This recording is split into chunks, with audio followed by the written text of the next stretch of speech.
তোরা আমরা বন্ধুরা তোমরা কেমন আছো অবশ্যই কিন্তু কমেন্টে জানাতে পারো। তো গুরুত্বপূর্ণ বেশ কিছু খবর নিয়ে চলে এলাম। দেখো বন্ধুরা, কালকে আমি একটা ভিডিও তৈরি করেছিলাম যেখানে আমি লাইভও করেছি, তারপরে ভিডিও তৈরি করেছিলাম, এবং যেখানে আমি বলেছিলাম যে ভারতের একটি চালে বা একটি ওষুধে কিন্তু বাংলাদেশ পুরো পঙ্গুর হয়ে গেল, বা বাংলাদেশ পুরো একদম জব্দ হয়ে গেল। সেখানে বেশ কিছু কথা বলেছিলাম মোহাম্মদ ইউনূসকে নিয়ে, যিনি বাংলাদেশের প্রধানমন্ত্রী এখন। তো তার সেভেন সিস্টারকে নিয়ে বলা বক্তব্য এবং শেখ হাসিনা দেশ থেকে চলে আসা, এই ব্যাপারে হয়তো তার হাত থাকতে পারে। আমি বলছি না, সেখানকার লোকে বলছে, বা সেখানকার লোকেই বলছে যে যে শেখ হাসিনার কালেই তারা ভালো ছিল, সেখানকার লোকেই বলছে। এছাড়া ভারতবর্ষ যে নিষেধ জারি করেছে যে বাংলাদেশের কোনো পণ্য ভারতবর্ষে ঢুকতে পারবে না, ভারতবর্ষের কোনো বন্দরে ঢুকতে পারবে না, সেখানে বাংলাদেশের কতটা ক্ষতি হবে। 45% অর্থ ব্যবস্থা ভেঙে যাবে বাংলাদেশের। এই কথাটা আমি যখন বলেছিলাম, হয়তো বাংলাদেশের 2-4 জন এসে আমাকে একটু গালাগালি দিচ্ছিল কমেন্টে এসে, আর বলছে যে তাদের এমন একটা যৌক্তিক, এগুলো ভুয়ো কথা, ভুয়ো খবর। আর একটা কথা বলেছে যে পশ্চিমবঙ্গের মানুষ কী খাবে সেটা আগে ভাবো। ভাই, আমি কি বলবো এদেরকে, কি বলবো? আমি ভারতীয়। আমি যখন বলছি যে এই যে বাংলাদেশের যে সমস্ত জিনিসের উপর নিষেধাজ্ঞা জারি করা হয়েছে, সব থেকে বড় কথা হচ্ছে যেটা হচ্ছে তোমার রেডিমেড রেডিমেড পোশাক বলছেন তো, এই যে রেডিমেড পোশাক যেটা বাংলাদেশে তৈরি হয়, রেডিমেড পোশাক যার উপরেই কিন্তু অর্থনীতি দাঁড়িয়ে আছে অনেকটা বাংলাদেশের। এটা আমরাও জানি, তোমরা সকলেই জানো। তো সেই রেডিমেড পোশাকের উপর ভাই চাপিয়ে দেওয়া হয়েছে যে রেডিমেড পোশাক কোনো স্থল বন্দর দিয়ে ভারতবর্ষে ঢুকতে পারবে না। তো এখানে বাংলাদেশের লোকেরা বলছে যে পশ্চিমবঙ্গের লোকে কী হবে সেটা ভাবো আগে কমেন্টে এসে। তো এদেরকে আমি কি বলবো? এরপর আমি আরও কিছু কথা বলেছিলাম যে পেঁয়াজ, আলু, আদা, রসুন এইসবের উপর যদি ভারতবর্ষ যদি বন্ধ করে দেয় তাহলে বাংলাদেশের কী হয় ভাবুন তো। বাংলাদেশ পুরো না খেয়ে মরে যাবে। এতেও বাংলাদেশটা কিন্তু বেশ কিছু লোক আছে যারা বিশ্বাস করবে না। কিন্তু আমার একটা প্রশ্ন, যারা বাংলাদেশের লোক ছিল, সেই ইউনূস সরকার যখন আসছিল তখন তো ভাই ভারতবর্ষকে বিভিন্নভাবে গালি দেওয়া হয়েছিল যে ভারতের জিনিস সব বয়কট করতে হবে। আমি তোমাদের বলে দিচ্ছি, 2023-24 ভারত থেকে বাংলাদেশে 900 কোটি টাকার জিনিস গেছে বা ব্যবসা করেছে ভারতবর্ষ। তোমাদের যদি দম থাকে তোমরা এই 900 কোটি টাকার বিজনেস বা ভারতবর্ষের পণ্য বয়কট করে দাও। এখনও কেন করতে পারছো না ভারতবর্ষের বয়কট? জিনিস বয়কট করতে এখনও কেন পারছো না তোমরা? কেন পারছো না? ভারতবর্ষ তো করে দিয়েছে যে কোনো স্থলপথে আর কোনো বাণিজ্য হবে না বাংলাদেশের সাথে। তোমরাও করো, ভারতবর্ষের জিনিস বয়কট করো, 900 কোটি টাকার প্রোডাক্ট বয়কট করো। পারবে না, দম নেই তোমাদের। কারণ 700 কোটি টাকার জিনিসই হচ্ছে কাঁচামাল। কি কি? আলু, পেঁয়াজ, আদা, রসুন, তারপরে হচ্ছে সার, মানে ওই কৃষি জমিতে যে সার দেওয়া হয় সেই সার, আলু, আদা, পেঁয়াজ, রসুন, তারপরে সার, এইসব তারা পারবে না। তারা যদি বন্ধ করে দেয় তারা নিজেরাই না খেতে পেয়ে মরে যাবে। তাদের বাজারে এত আলুর দাম, আদা রসুনের দাম এত বাড়বে যে তারা নিজেরাই না খেতে পেয়ে মরে যাবে। এই কথা আমি বলছি না ভাই, একটা ইউটিউবার বলছে, তাদের দেশের ইউটিউবার। আমরা নয় ভারতীয়, আমাদের কথা কেন বিশ্বাস করবে?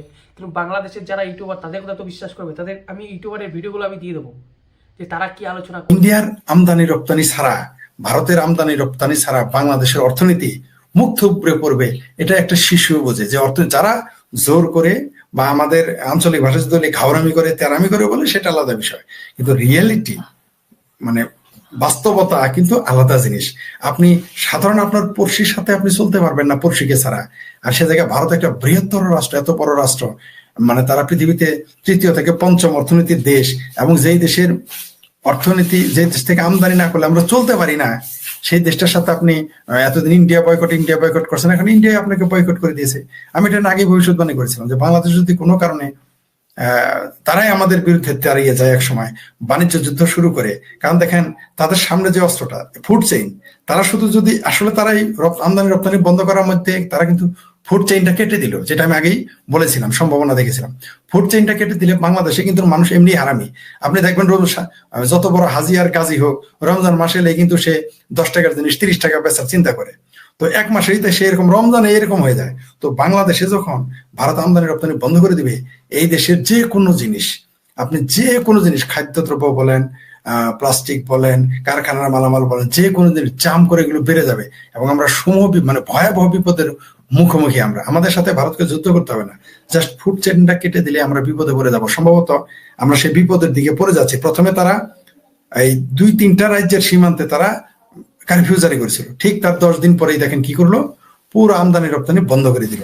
এবং এতে আমাদের কতটুকু ক্ষতিগ্রস্ত হব সেটা আমরা কয়েকদিনের মধ্যে, 1 সপ্তাহের মধ্যে আমরা বুঝতে পারবো যে আমাদের ক্ষতিকে। ভারতের সাথে বাংলাদেশের রপ্তানি কি লেখাটা দেখতে, ভারতের সাথে বাংলাদেশের রপ্তানি হচ্ছে, বাংলাদেশ রপ্তানি করে $157 কোটি পণ্য, আর আমদানি করে $900 কোটি পণ্য। তাহলে আমরা যদি ভারত বর্জন করি তাহলে $900 কোটি ক্ষতি হয় ভারতের।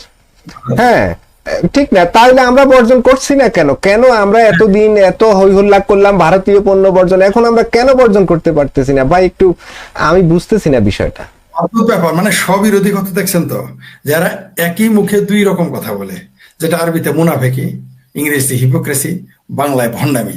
আপনি দেখেন আমরা কি সাথে বয়কট করতে চাই, তাহলে 900 কোটি টাকা বয়কট করো তোমাদের যদি মুরুদ থাকে বা কারো মুরুদ থাকে। কিন্তু আসলে এই 900 কোটি টাকা আপনি দেখতেছেন, 900 কোটি আমরা আমদানি করি, তাদের ওখান থেকে রপ্তানি হয়। এই 900 কোটির মধ্যে কিন্তু 700 কোটি কিন্তু আমরা হয় খাদ্য, আর তা না হয় যেগুলো থেকে কাঁচামাল থেকে আমরা রপ্তানিযোগ্য পণ্য তৈরি করি। যেমন গার্মেন্টস এর কাঁচামাল, আপনি জানেন যে গার্মেন্টস এর কাঁচামাল সুতা, এগুলো ভারত থেকে আসে। যদি না আসে গার্মেন্টস বন্ধ হয়ে যাবে। কৃষিতে আমরা বিপদে পড়ে যাব, খাদ্যে আমরা বিপদে পড়ে যাব। সবচেয়ে বিপদে পড়বো কি জানেন? আমাদের দেশের দ্বারাই আমরা বিপদে পড়বো, যেটা আমি একটু আগে বললাম, যে আমাদের দেশের ব্যবসায়ীরাই একটা স্যাবোটাজ ঘটিয়ে তারা দাম এত বাড়িয়ে দিবে যে আমরা সেটা চিন্তা করতে পারবো না। মানে ভারত যদি আমাদের 20% বিপদে ফেলে, আমাদের ব্যবসায়ীরা আমাদের আরো 80% বিপদে ফেলবে, মিলে 100% বিপদে পড়ে যাবো। আর ভারত যদি টোটালি আমাদের আকাশপথ বন্ধ করে দেয়, দিতে পারে, এখন সম্ভাবনা আছে, আমাদের আকাশপথ এখন বন্ধ করে দেয়, তাহলে কিন্তু আমরা আরো বিপদে পড়ে যাব, ভয়াবহ বিপদে পড়ে যাব। যে এরপর যদি ভারতবর্ষ ওই আলু, পেঁয়াজ, আদা, রসুনের উপর যদি নিষেধাজ্ঞা জারি করে, বাংলাদেশ ভাই না খেতে পেয়ে মারা যাবে। আর সেটা খুব তাড়াতাড়ি হবে। কারণ ভাই বাংলাদেশের কিছু কিছু ছেলে পেলে যারা ভাই হাঁটুর বয়সী, তারা আমাদের দেশের প্রধানমন্ত্রীকে গালি দেবে, আর ভারতের জনগণের কি এটা মেনে নেবে? কোনোদিন মেনে নিতে পারবে?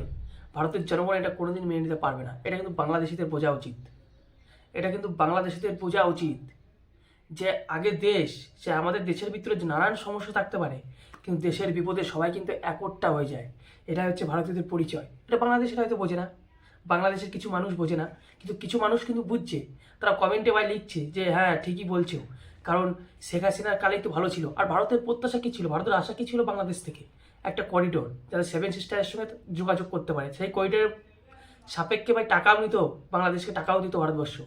কিন্তু সেই করিডোরে যখন তৈরি হলো না, তখন বাংলাদেশের ভাই কী লাভ? এখন বাংলাদেশ কী করতে পারে? বাংলাদেশ দম থাকলে করুক, যে ভারতবর্ষ থেকে যে পণ্যগুলো আসে সেই পণ্যগুলোকে ভাই আমরা বয়কট করছি, দেখি তাদের দম। তারা করতে পারবে না। এটা আমি বলছি না, তাদের দেশের ইউটিউবাররা বলছে।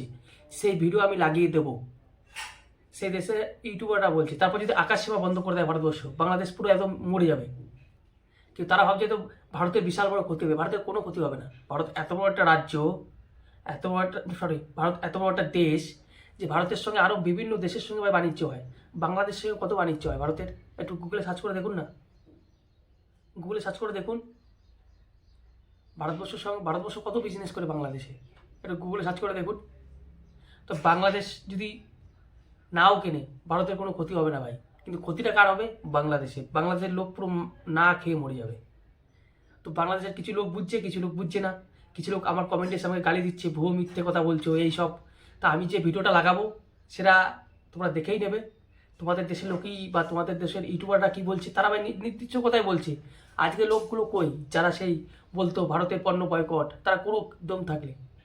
আমরা ভারতীয়রও চাই, তোমরা বাংলাদেশের লোকেরা আমরা ভারতীয়রাও চাই তোমরা আমাদের ভারতের পণ্য বয়কট করো। তোমাদের দমটা আমরা দেখতে চাইছি, কিন্তু তোমরা তো পারবে না। তোমরা পুরোপুরি ভারতের উপর নির্ভরশীল। কিন্তু এটা তোমাদের যিনি মাননীয় প্রধানমন্ত্রী আছে, তিনি ভাই তার প্রধানমন্ত্রীটা টিকিয়ে রাখার জন্য, তার আসন বা সিংহাসন টিকিয়ে রাখার জন্য একটা ভারত বিদ্বেষী ন্যারেটিভ তৈরি করেছে। আমি ওই ভিডিওতে বলেছি, এই ভিডিওতে বলছি, তৈরি করছে, যার কারণে ফলস্বরূপ আজ বাংলাদেশিতে ভুগতে হবে বা ভুগতে হচ্ছে। এরপরে আরও বড় বড় স্ট্রাইক আসবে, চিন্তা করবে, আরও বড় বড় স্ট্রাইক আসবে। কিছুদিন আগে তোমরা যে দেখতে পেয়েছিল শিলিগুড়ি করিডোরে একটা কিন্তু বেশ মানে পরীক্ষা হলো, পরীক্ষামূলক একটা বলতে পারে যুদ্ধ প্রস্তুতি, যে তিস্তা জল কিন্তু আটকে রাখা হয়েছিল, একটা প্রস্তুতি হয়েছিল।